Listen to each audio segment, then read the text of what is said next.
Here I have Nissan Ariya Nismo, and let me show you how to use voice guidance on the following device. So at the very beginning, let's start by using the home screen. Then let's open the navigation button right here at the left side of the screen.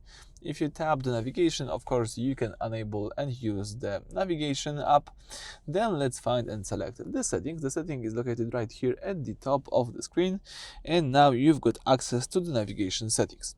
So now let's use the third option, which is voice guidance. If you tap voice guidance, you've got the same feature, voice guidance, at the top of the screen.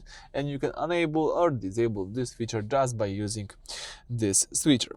Basically, this is the master switch for the navigation system, verbal instructions. If you tap on, the car will give you a spoken turn-by-turn direction, for example, in 200 meters turn right. If you keep it off, the navigation will remain silent and you will have to rely solely on your visual map on the screen. Of course, if you enable this feature, you can here customize it, for example, by using the volume of it, the traffic announcement, etc, etc. So that's it for this video. Thank you for watching. Please subscribe to our channel and leave thumbs up.